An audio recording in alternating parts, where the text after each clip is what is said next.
Hey, what's up, guys? It's Gorilla Hands, and I'm in a really good mood. For one, it is Friday, and it's hard to be in a bad mood on a Friday.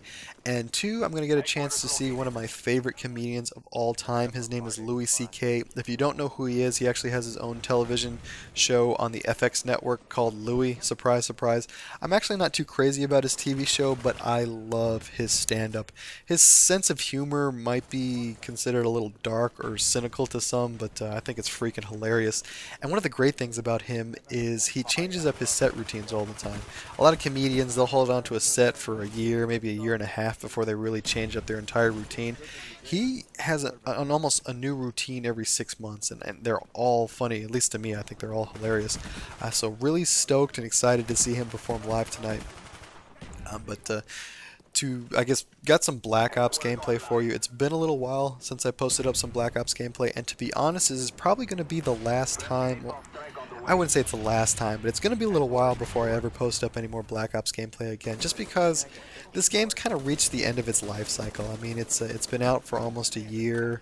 Even the most diehard fan to this game probably getting a little fatigued and a little burnt out. I mean, a bunch of new games are being released now, and Modern Warfare 3 is coming out in what, 2 or 3 weeks, along with Battlefield 3. So yeah, just I don't really have much interest in posting up much more Black Ops gameplay.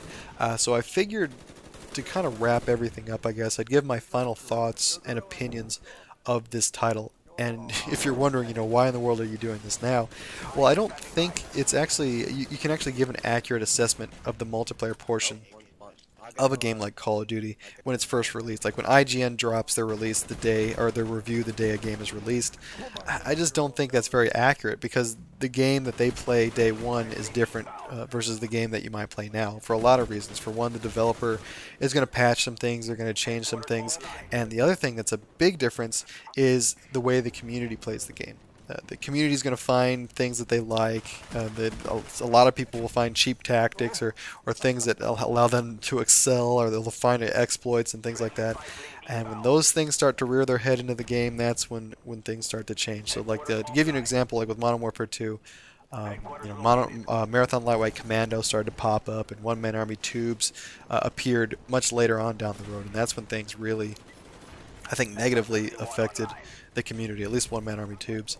And then with this game, I think when people started to rely heavily on Ghost, and people didn't like the overuse of the FAMAS and the AK-74U, that the community had a lot of problems with it. And so things change. So yeah, I don't think it's fair to review a game when it was first released. So to give my final thoughts, I think the good qualities in Black Ops, number one, I think this is the best supported game throughout the entire series. Almost anything that the community asked for post-release that was within reason, Treyarch tried to find a way to address it. So they added in more hardcore modes, at least for a little while. They added in a lot of new playlists. They added in the classic playlist, 357, if you were interested in that. They got rid of, what else did they do? They nerfed the FAMAS, they nerfed the AK-74U, I think they even nerfed the G11. When people got really upset about Ghost, they created the Express playlist, and they fixed a lot of bugs, and they tweaked a lot of different things. And they fixed second chance. Well, they didn't fix second chance, like they didn't get rid of it. That'd be fixing it. But they made it so that if you're the person who put him into second chance, at least you got credit for the kill. So yeah, I think they did a lot of good things in terms of support. And I also think, I'm not talking specifically about just the weapons, I'm talking about taking everything into consideration. I think this is the most balanced Call of Duty to date. And a lot of people actually say that's a hindrance. People like that things are imbalanced. They say it adds to the fun factor. I don't personally agree with that. I think that creates frustration. I think that creates an over reliance on exploits, or things like that. So yeah, I love the balance in this game. And people might say, the FAMAS is still overpowered. I never had a problem with the FAMAS before they patched it. I didn't think it was definitely a really, really powerful gun, but it didn't detract from my enjoyment of the game.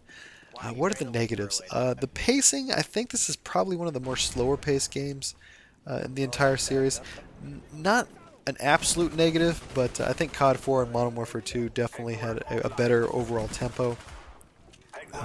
The color scheme, they never seemed like they got that quite right. It was always very drab. It always looked like World at War and COD 4. I really wish they had taken the artistic direction that was utilized in Modern Warfare 2. And then the big one that a lot of people hated was Ghost.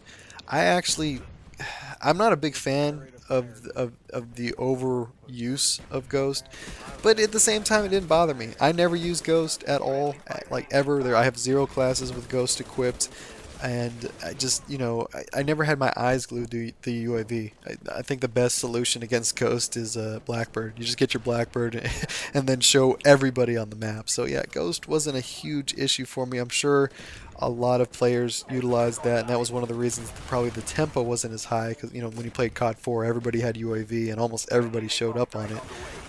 But yeah, no, Ghost wasn't the end all be all that for me that it was for a lot of other people. And what other negatives are there for the game? I mean, really, that's about it. I honestly, if COD 4 didn't exist, this would have been my favorite title throughout the entire history, or throughout the entire series. The one thing, the hit detection.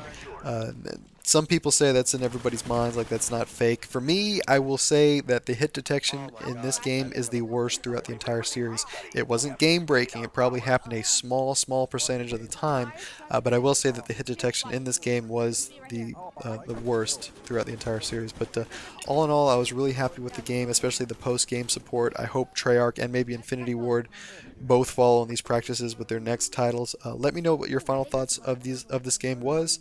Hope you guys have a great weekend, and like always, take it easy.